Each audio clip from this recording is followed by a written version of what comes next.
webinar today. As you just heard, I'm Hermione Cockburn. I'm the Scientific Director at Dynamic Earth in Edinburgh. And today, I'm going to tell you all about how Dynamic Earth developed resources and facilitated public engagement with the Atlas Deep Sea Research Project. Now, before I get started properly, there are two important things just to ensure that we are all on the same page, in case you're not aware of either. What is Dynamic Earth and what is Atlas? Now, if you're sitting at home in Scotland, and I appreciate perhaps not everybody is, but if you're resident here in Scotland, I hope many of you will know that Dynamic Earth is Edinburgh's science centre. But we are a bit of an unusual science centre in that we are uniquely, for the UK, entirely focused on earth and environmental science. We are an educational charity established just over 20 years ago, very much with geology at its heart. You see our centre here on the slide, sitting beneath the Salisbury Crags on the edge of Holyrood Park, where Edinburgh's geological hero James Hutton from the Scottish Enlightenment made many of his deductions about how the Earth worked.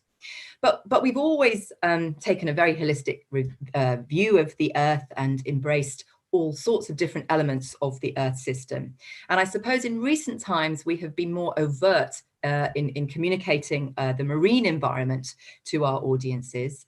And that really reflects the rise of public interest in the oceans, which I'm sure, given the field in which most of you work, has not escaped your notice. At Dynamic Earth, we have a permanent exhibition. And as you'll see here in the bullet points, we run a schools, outreach, community learning and public science engagement program that engages about 250,000 people every year. And we often work with the academic community. And I hope that some of you might even perhaps have taken part in one of our careers days or science showcases or various other events. Now, just an update on where we are at the moment. Dynamic Earth is temporarily closed. It's a pretty tough time for charitable science centres with the influence of COVID-19, but we're all in this together, and what we hope is that we will be back up and running soon, probably not fully opening until October, but we have a new planetarium opening later this year, and so do come and see us if we're remotely local to you sometime later this year. So moving on then to Atlas. Well, the Atlas project is quite difficult to sum up in one slide. It's such an extensive project, but here are a few facts and figures about it. Some of you may have heard Georgios Kazanidis' talk, which was a few weeks ago in this MASTS webinar series about the work in Atlas assessing the environmental status of the deep sea. So you may already know a bit about it. Some of you may work on Atlas. There's a lot of people involved in the project.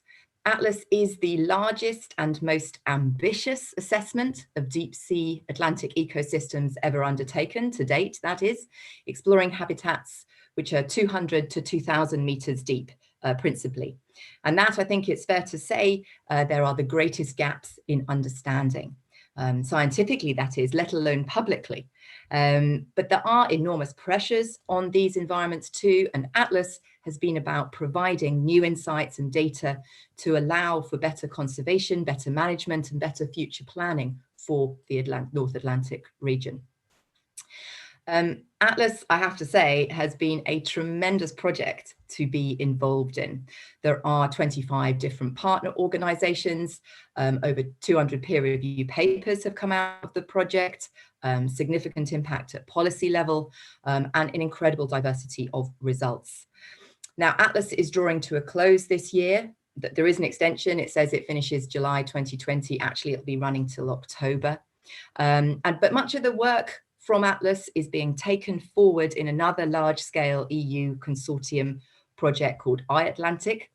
And for us at Dynamic Earth, we are continuing our love affair with the deep sea in a new Heritage Lottery funded project called Discovering the Deep that I will explain towards the end of this talk. If you have 4 minutes to spare at the end of this talk, I would encourage you to, the bottom bullet point here, just to click on the Atlas website and watch the highlights video. It will sum up Atlas far better than I can talking to you here.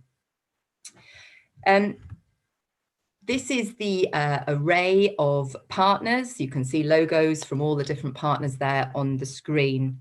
What was very interesting for me at any rate was that this was the first time a science centre like Dynamic Earth was going to be a full project partner on a research project, Horizon 2020 project of this type. Now, I can't claim credit for that. That was very much at the invitation of Murray Roberts, who is the lead scientist on Atlas at the University of Edinburgh, and the other core members of the consortium who put the bid together. Now, all partners, I would stress, still had a responsibility to do some engagement. You know, scientists are the best people to engage the public with science. And within their individual areas of contribution, all partners had, as I say, a commitment to that. But some people, I think it's fair to say, did view us coming in as a project partner, diverting funds away from the research to public engagement efforts that could have been perceived to be overly focused in one place, as a bit of a risk in the bid. But what I hope to show you throughout this session is that the model of having a specialist outreach partner has actually worked to great effect in this case. So what was our role then? Well, it was really to translate, if you like, the expert stories from the project here on the left-hand side, and to produce a suite of educational resources that would engage the public with the key themes, the approaches, and the results of Atlas. And this was very much an iterative process. Right from the start, you know, this was a vast project, and our job at the beginning was to really see the wood for the trees, if you like, on such an extensive piece of research, and see what would resonate well with audiences of different type, represented over here on the right-hand side. You know, we didn't want to replicate what was out there already. It was a chance to develop new tools for engagement, to complement ocean literacy work already undertaken, and contribute something useful to the wider ocean literacy network. We had a half-time project officer, almost for the full length of the project, working on this. This is currently a science communicator called Natalie Walls, who I believe is listening in now. Hi, Natalie. But at first, it was a communicator called Emma Patterson who did most of the development work that I will be sharing with you today. Her expertise was in geology.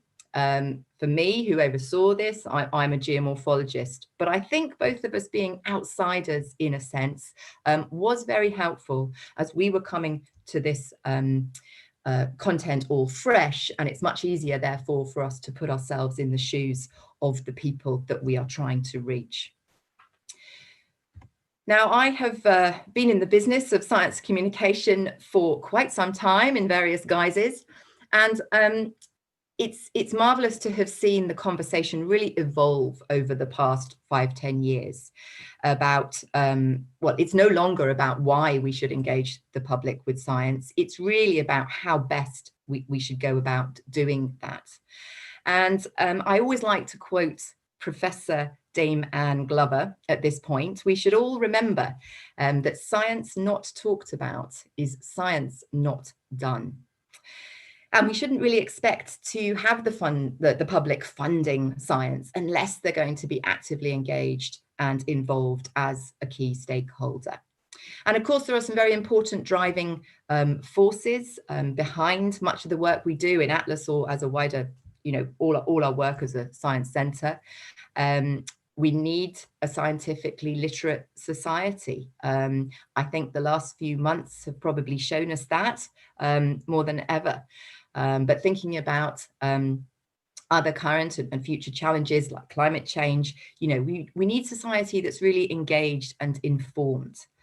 We also need to inspire and nurture the next generation of scientists, and we need those scientists to reflect the full diversity of society, whether that's gender, economic background, ethnicity, for example.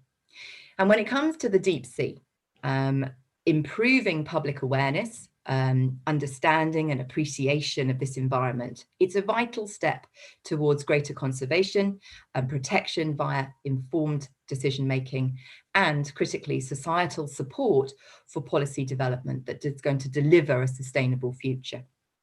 I like to think of the public science and policy kind of at 3 points on a triangle. You know, there really is a conversation that needs to go around the whole triangle, not just between science and policy.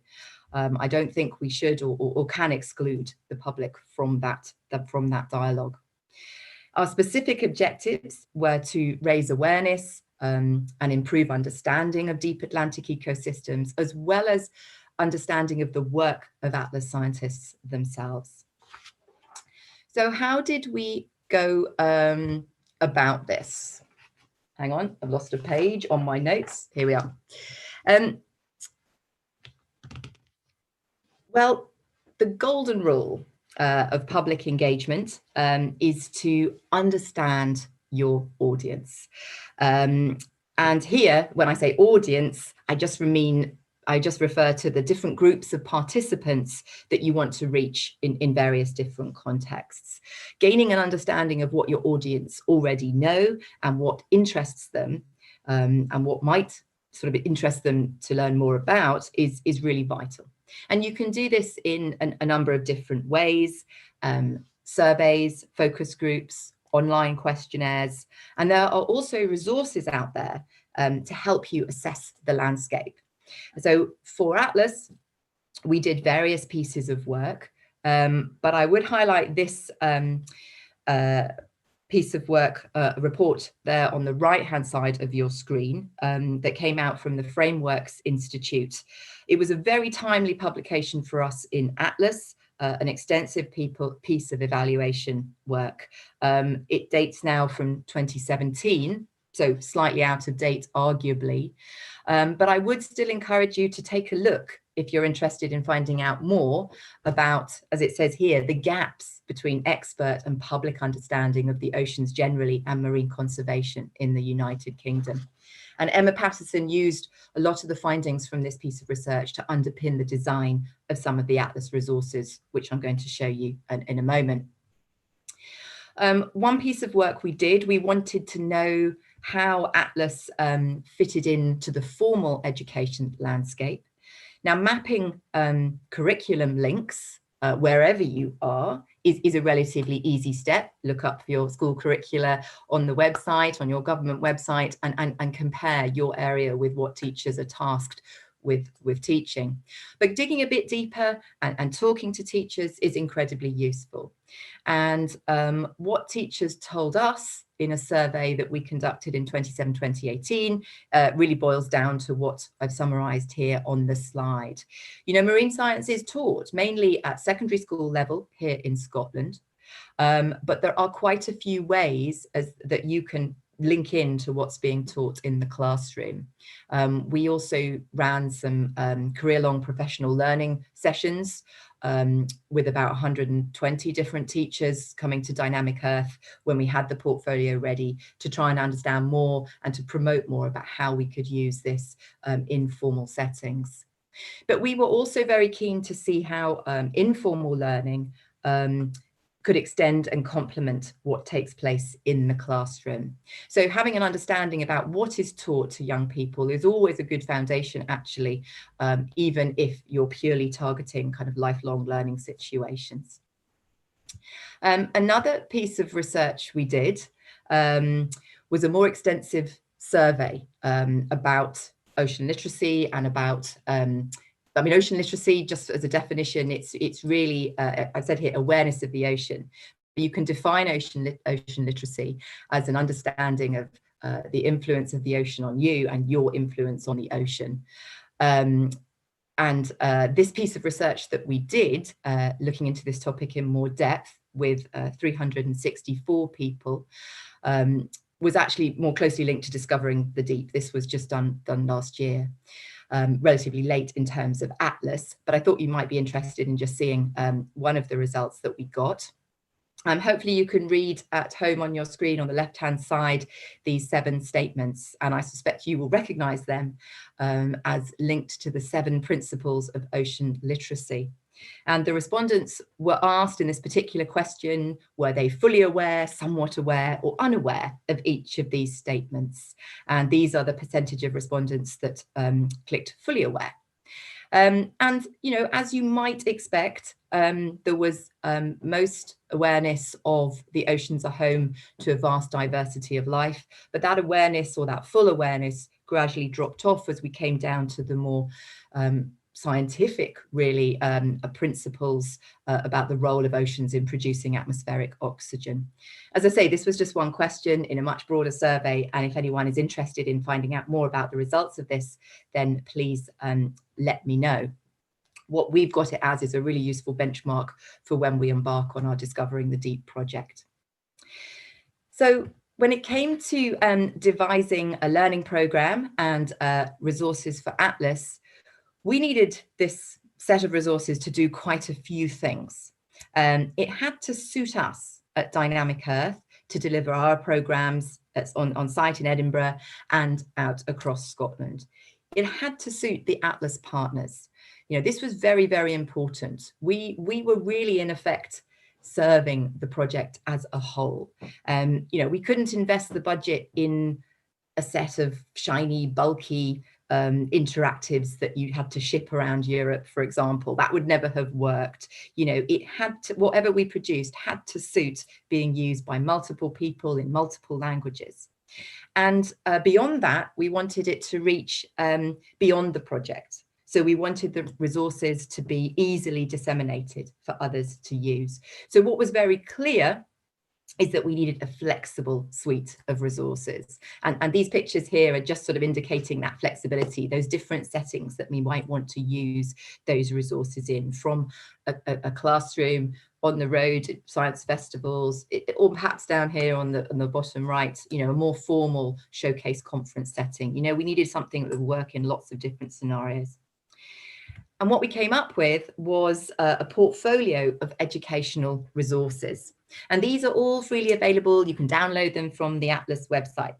And that's what's shown on this slide. If you go to the Atlas homepage, there's a drop-down list under the Education tab there. And under this, you'll see a whole host of different products, all with instructions for use, background science, equipment lists, delivery tips, and the resources themselves. And this overall portfolio involved collaboration with Atlas, with researchers in Atlas in every case, sometimes more than others, depending on the complexity and how specific to the project the science was that we were trying to communicate. So much so, development of one of the resources, and the bottom one in the list here, which you might just see, which deep sea creature are you? This was very much led by Laurence de Clipperle at the University of Edinburgh. And we worked with Laurence and an artist that she had worked with to adapt this. And we've now put it in as a touchscreen interactive into our exhibition, for example. You know, there was quite a lot of two-way development to produce this whole suite. A lot of input right across the project. We certainly weren't working in isolation here. I'd encourage you all to have a look for yourself and explore the resources. But now what I want to do is just talk you through a few of them and show you what they're like. The first thing we produced was a set of educational packs, explanatory packs on themes including ocean acidification. You can see the front page of that pack down there, the bottom right, and all the information that you need to run some experiments, tabletop experiments suitable for family learning that will explain some key processes. And we cover a lot of topics like that, including pressure in the deep, hydrothermal vents, basic taxonomy of deep sea creatures, threats to cold water corals, lots of things that people might want to share from the project. And all these lend themselves very much to a variety of settings. Home learning included. We've been promoting a lot of that heavily in recent months as everyone's been stuck at home in lockdown, to the formal classroom, to drop-in events, which is where we as an organisation have made most use of them. And depending on time and space that you might have, you know, you can use one of these things or you can set them all out. A second thing that we developed was the Atlantic Adventures with Atlas show. And this perhaps is not so much useful to the partners as it was for us as a science centre. The show is an interactive presenter-led experience. The science content is pitched at kind of mid to upper primary school level, very suitable though for family audiences. And you could run this show in large school halls or with an individual family in the corner of a science festival, for example. At Dynamic Earth last summer for 8 weeks, we ran this show 3 times a day. So we're very familiar with it. You can vary the length of it on the Atlas website. There is a script, a kit list, and a full a pack to enable you to deliver this show if you would like. And if you run the full 50-minute version, you cover all the topics here shown by the bullet points, which is really telling the story of Atlas with an audience participation interactive element for each of these sections. We have made a film of the show, which can be watched in lieu of taking part. It's a 25-minute version of the show. Or what we hope this film will do will act as a guide alongside the script and kit list that are in the portfolio for other people to adapt and deliver if they would like to. Within the show, there are modular elements. So these can be set up as drop-in activities and used to engage individuals or small groups in a more informal setting. So here are 3 of the examples of what can be drawn out of the show and run as individual elements.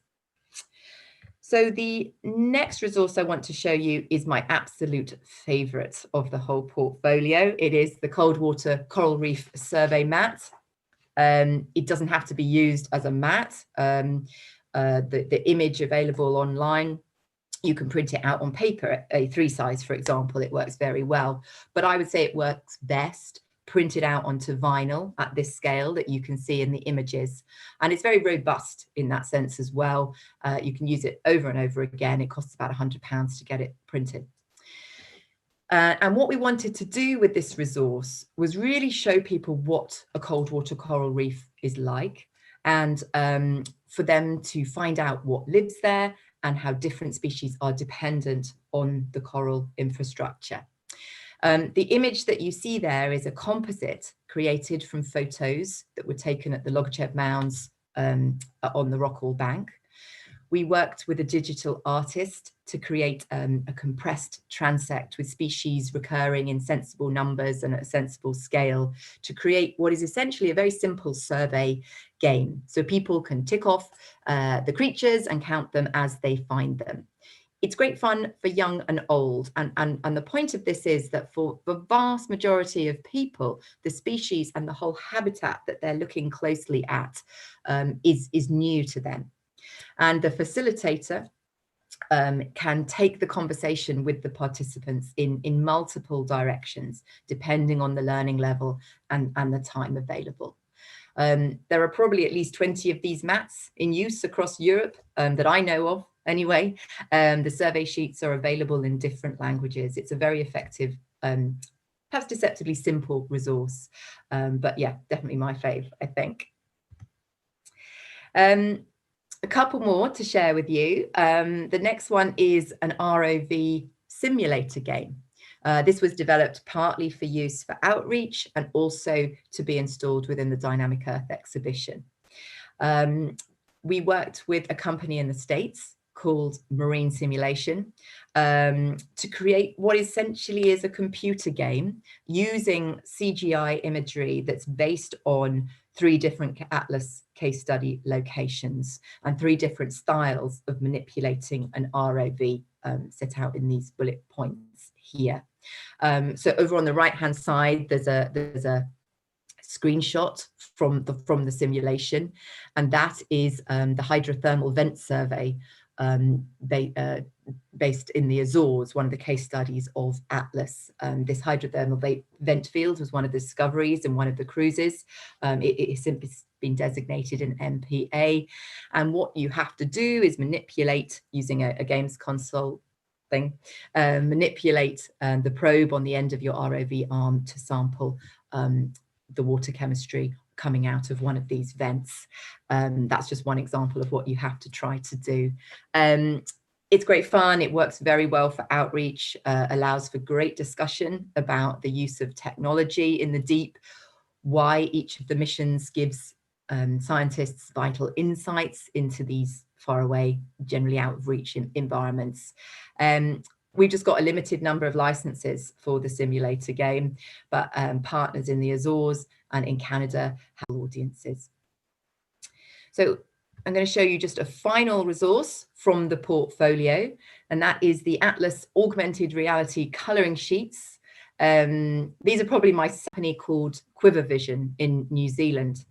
And what we developed was 3 colouring in pages, essentially, representing the environment from 3 Atlas case study locations. And they are Louvain, the Louvain Observatory off Norway, the Mingulay Reef in the Outer Hebrides, and the Hebrides Terrace Seamount off the west coast of Scotland. And we picked up key species from each of these places to feature. And how it works is that you download the Spectacular app. That is actually the name of the app, not my description of the resource. You download Spectacular, you print off your colouring in sheet from the Atlas website. And when you scan the QR code, the app opens the Atlas portal, which looks like this on the left on your phone or your tablet. And then the fun begins. Basically, you can colour in the sheet, bring it to life using the app. This middle picture here shows you what that kind of looks like. The creatures swim around. You can play around with colouring, the natural colours, the real world colours, if you like, of the environment to override the garish colours that you might have put in. You can click on information. You can find out more about the project. You can pin your animated creatures to make them swim off around your kitchen if you so desire. It really is, there's quite a lot to this. It's very adaptable in terms of a learning resource, works well at home, but equally we've used it extensively with families and with individuals and with school groups. You might at first think this is purely aimed at children, but actually we've seen it work very well with adults. You know, if you have pre-coloured in versions, you can use it, and it's a real conversation starter about the species, about the environments that you're bringing to life. So that's kind of a whistle-stop tour. There are some other things within the portfolio. I haven't covered absolutely everything, but those are some of the highlights of what we were able to produce within budget for the project. So what have we actually achieved then in terms of engaging people with the portfolio? Well, I explained earlier that the portfolio needed to work for us, it needed to work for the partners. And we used it at Dynamic Earth extensively throughout our 2019 programming. And we would still be running Atlas events and workshops and talks and everything. We would still be running that now had we not been forced to temporarily close due to the pandemic. But by embedding it into our programs, we've reached over 35,000 people with what I would describe as meaningful engagements, by which I mean sitting down and watching the show, taking part in a workshop, or perhaps, as you see these children here down in the bottom right, doing the activities for at least 15 minutes or so, or sitting, listening to a talk that one of the Dynamic Earth team and myself have given a few talks in science festivals or other events. You know, that's the true reach, I think, of what we've been able to do in that time, as I say, meaningfully, not just walking past and seeing an Atlas banner, you know, actually taking part and learning something new. In terms of trying to support Atlas's work with policy, you know, we've done our bit. I was very keen that the policymakers were aware of the public engagement side of the project, and we took the resources to Brussels to one of the Atlas policy meetings. And down here on the left, you see Richard Lockhead, the Scottish Minister for Science and Higher Education, having a go with some coral sampling with visitors to Dynamic Earth. As I said earlier, it was really absolutely critical that the resources could travel. as it were, and be used by others. And there has been a really great reception across the project. And I don't know whether it's every partner, but many partners have taken elements of the portfolio, adapted it to their use or their local audience where needed, and made some use of the resources. We've also put a lot of work into disseminate the portfolio and promote use by teachers, informal educators, and in recent times by home learning beyond the Atlas Consortium. And we've worked with the project office on that at the University of Edinburgh, and very much with Aqua TT, who is the other kind of knowledge sharing partner on the project, who is more focused on policy and other key stakeholders. We've used social media to promote use a lot, also direct contacts, but we've also taken the resources to many conferences and meetings, and tried to encourage uptake of the resources into other educational networks to promote their use and awareness of the project as widely as possible. And some of those that we've had some success with are shown here on the slide. They vary from MC there, the European Marine Science Educators Association, to organisations slightly closer to home, such as the Scottish Association of Geography Teachers.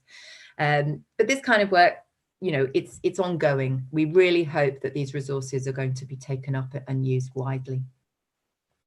So what has the feedback been like? Well, it's been pretty good. And of course, I wouldn't have volunteered to do this webinar if I wasn't confident of the value and the quality of the resources that came out of the project. Evaluation is still ongoing. We're going to be doing more work on evaluation with different audiences as we move into discovering the deep, following on from this. But we have tracked the use as far as is possible and gathered feedback on the portfolio where we can.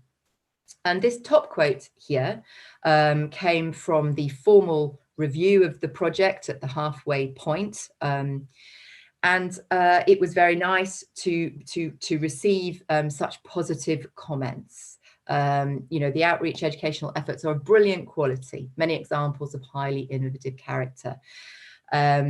And I think it really did add to the project, and I hope allayed any of those initial fears that some people had about having a science centre as a partner, and whether that was a bad choice from the start. And the picture there is actually our cold water coral reef hanging on the wall in the European Commission. I'm not sure where, not sure whose office, but we're quite proud to have got it there in Brussels, hanging on the wall in Brussels.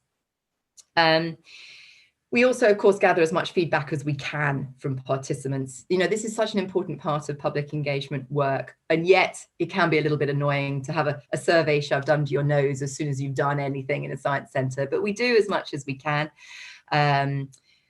This example here at the bottom half of the screen is from a teacher. We were doing outreach and we want to know if our key messages are getting through. You know, it is very important.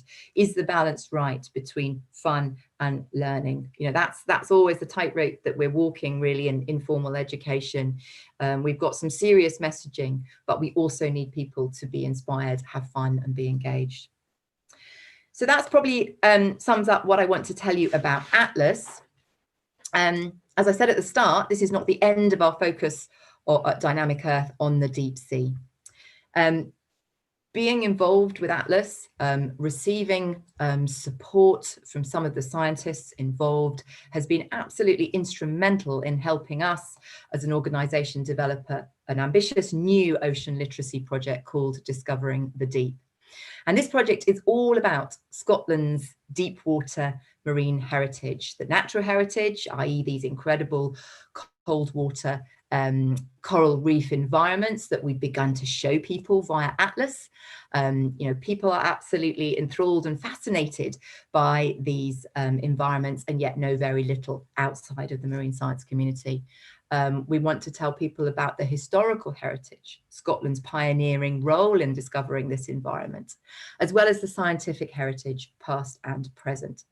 So On this slide then, this is where our story begins, over here on the left with Charles Wyville Thompson, his early exploration of the deep sea, his voyages on HMS Porcupine, HMS Lightning, off the coasts of Scotland and Ireland in the 1860s, that finally put paid to the old azoic zone theory that the deep sea was lifeless, and began to reveal to us all what the deep sea was really like. The story continues with HMS Challenger and the incredible impact of the 4-year expedition that really established oceanography and marine biology in the modern sense. The story then continues. Throughout this project, we want to allow people to explore the deep waters of Scotland, what we know it to be like now, how we know, who's working on it, what questions are they trying to answer, and why. The whole project is aimed to inspire people to have them coming away, understanding the relevance of these places to them, which are maybe out of sight, but they are literally just on our doorstep. And Discovering the Deep, at its heart, is going to create a new exhibition at Dynamic Earth. Those of you familiar with the centre might recognise these two spaces. These are our current ocean galleries in our exhibition. They are ripe for development. That's a nice way of putting it. You know, the science in these galleries is actually still very current. That's what's interesting. The gallery on the left,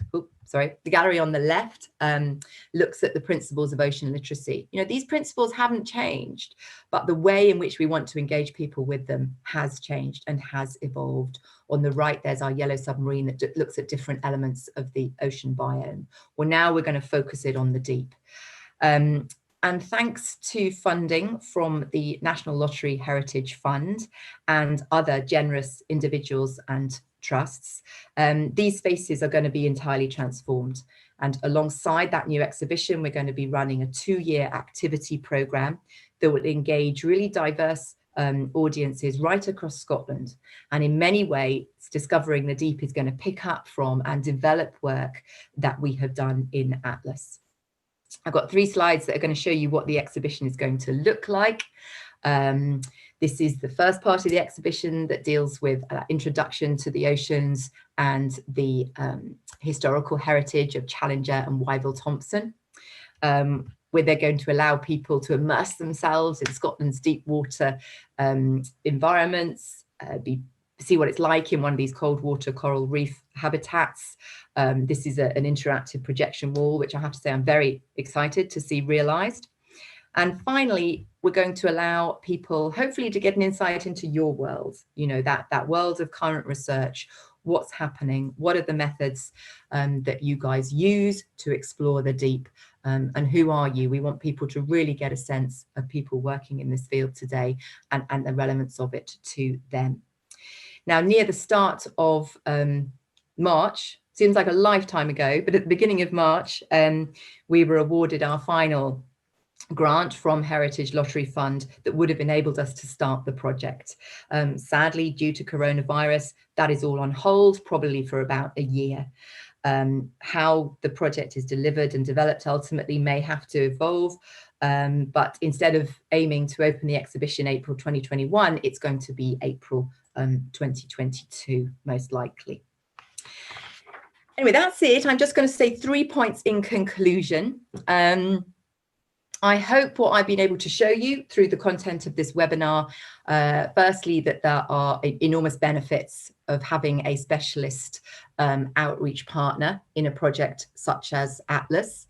For me, knowing the time, the effort and the pitfalls of producing a resource that might seem very simple at first, like the Cold Water Coral Survey mat, I know it would be hard, not impossible, but it would be harder for researchers who are rightly focused on the science, even though if they're keen to do public engagement, to produce resources like that, working alone would be quite difficult. So I would encourage you all in large projects, well, projects large or small, to consider having that specialist input from an organisation like Dynamic Earth, or perhaps specialist members of staff on your team.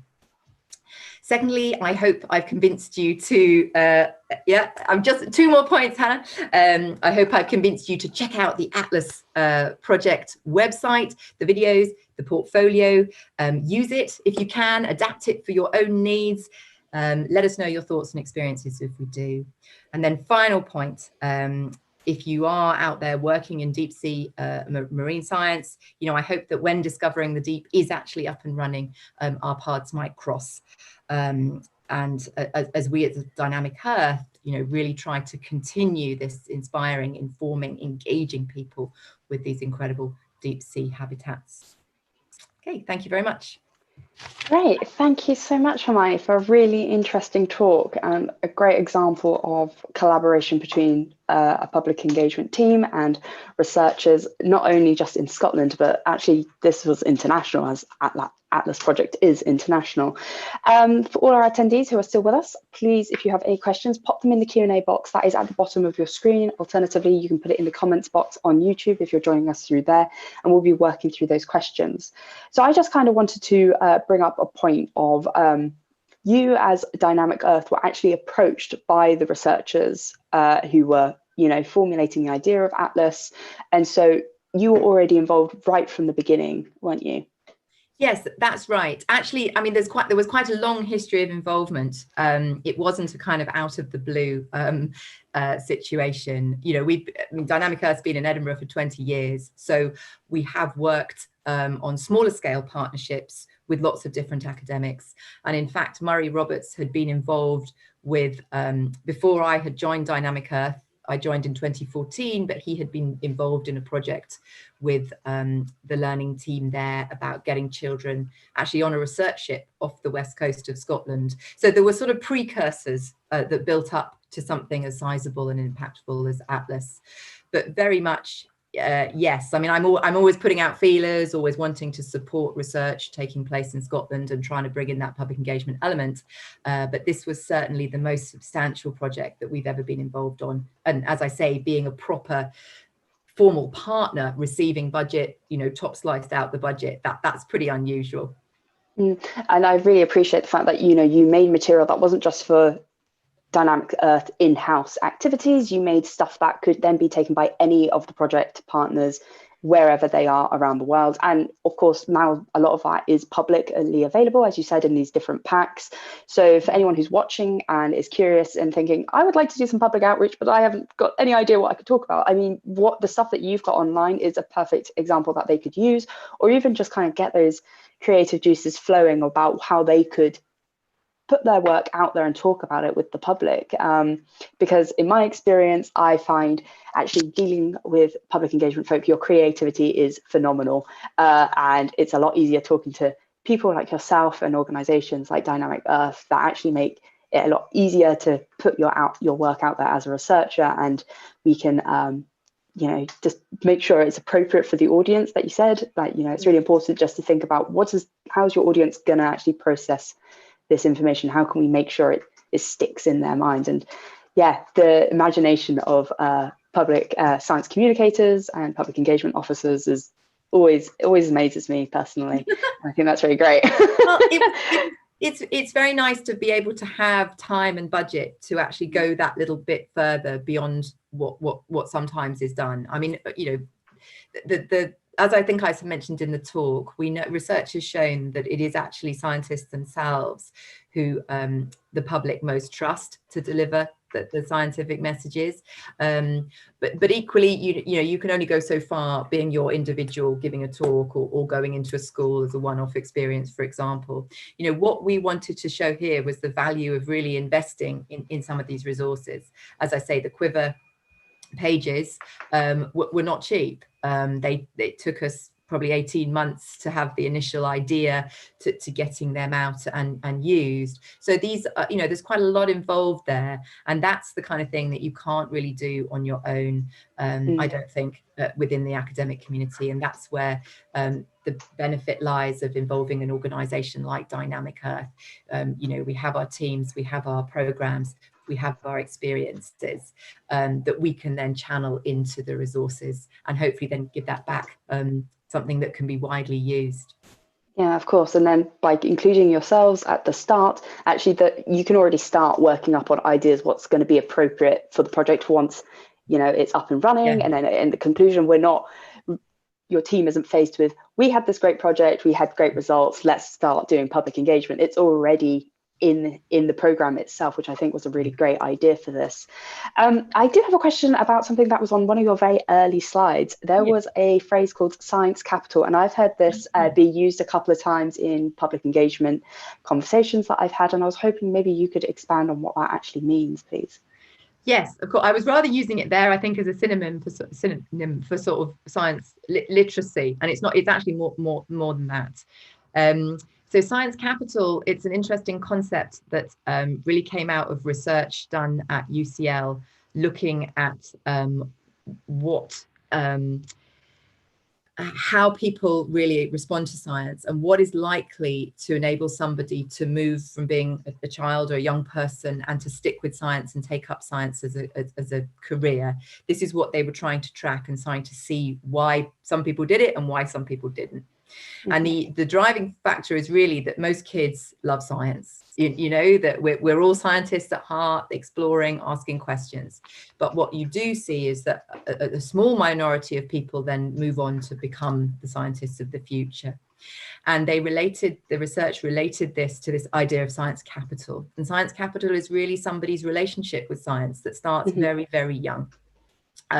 Do they know any scientists? Do they go to science museums or science centers? Do they watch science? Is science discussed around the dinner table? All these areas where we can interact with science in our lives add up to your science capital.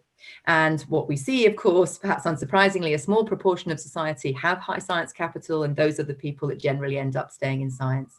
There's a large chunk in the middle, medium science capital, and then a worrying proportion of people that have low science capital. And it's very much tied up with the idea of kind of social inclusion.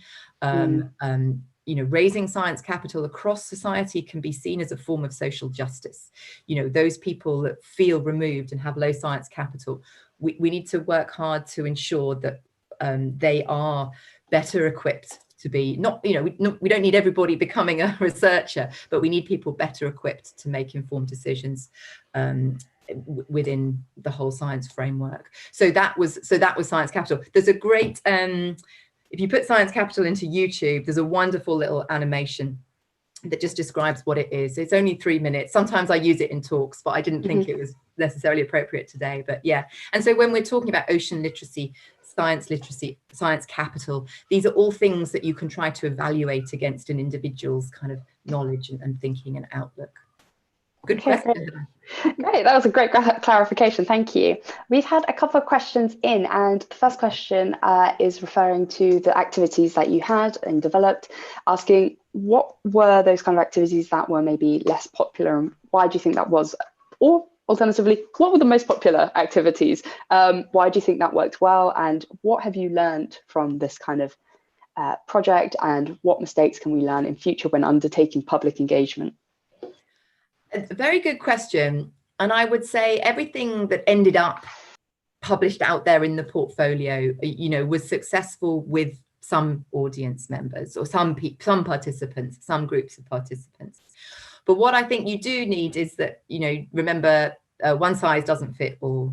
We of the key sort of components that we use time and time again, the ROV Simulator Game, for example, versus the survey map versus the augmented reality colouring sheets versus the show. These all have different forms of engagement and different forms of interaction. And, I'm reluctant to fall into the stereotype of saying, well, computer games, that's for your older children and the colouring in is for younger children. But we are trying to provide a diversity of experiences so that there's something for everybody. So that, I suppose, is what we tried to do. So I would say, if you're going to put all your effort and budget into one resource, the mistake is to think that that's going to suit everybody. It's not. You have to understand what your audience is like doing, know already, and want to know more about. So the pre-project, the sort of pre-development evaluation is a really key step. Don't make assumptions about what your audience know or want to know, because they're going to surprise you. So that's how I would answer that question. That's a good take-home message, as you said, not one activity for everyone. There is always variety, and obviously different age groups as well. And that kind of relates to our second question, asking, what is the earliest age that you think that we can engage with? Wow, that's a good question. Well, speaking as a parent, maybe I mean, the idea of science capital really starts from a very, very young age. And whilst not an expert in this field by any means, we know that opinions and views on certain things in life are fixed at a very young age.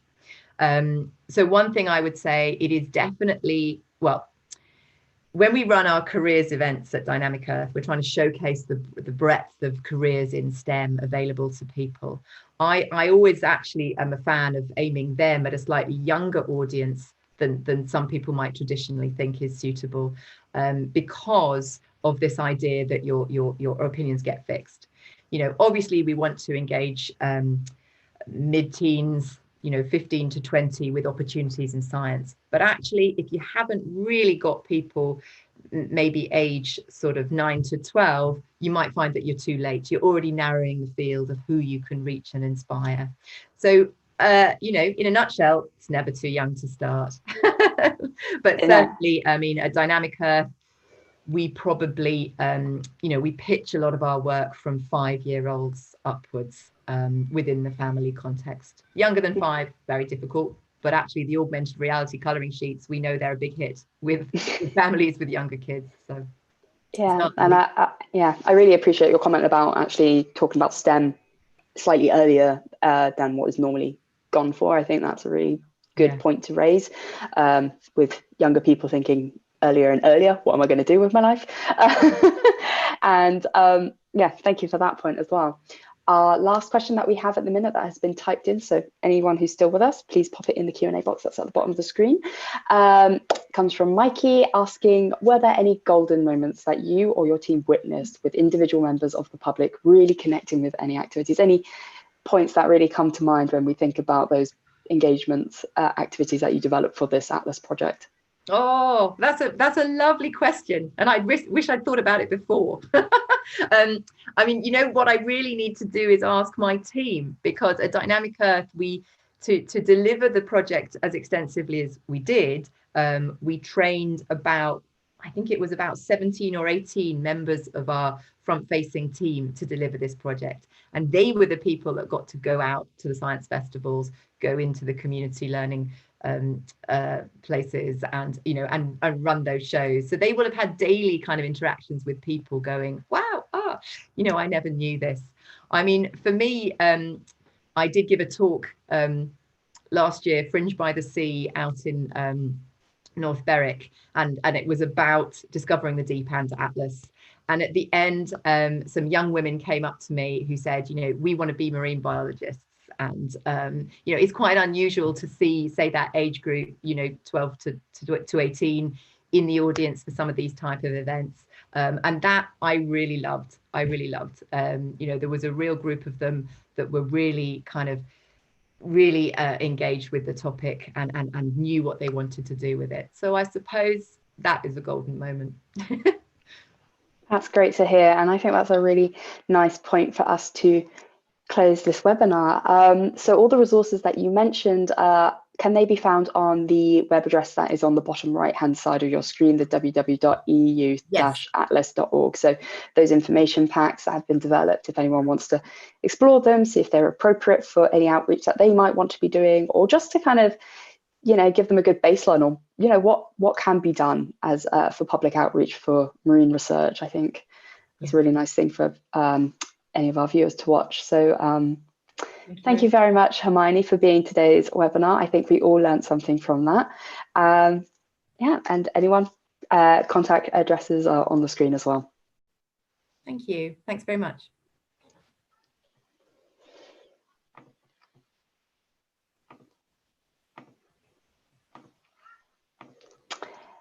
For anyone who is still with us, I would just like to highlight the upcoming MASTS webinars that we have. We are ending on the 2nd of September. We're going to give ourselves a little bit of a break before we jump into our MASTS annual science meeting, which is happening to the 5th to the 9th of October. A lot more information is going to be coming out in the next couple of weeks about the MASTS annual science meeting. So sign up to our mailing list, follow us on Twitter, or just keep an eye on the MASTS website as well if this is something that interests you. Alternatively, if you want to get your marine science fix now in the next coming weeks, please sign up for any of our MASTS webinars that are on the screen right now. And we hope to see you very soon.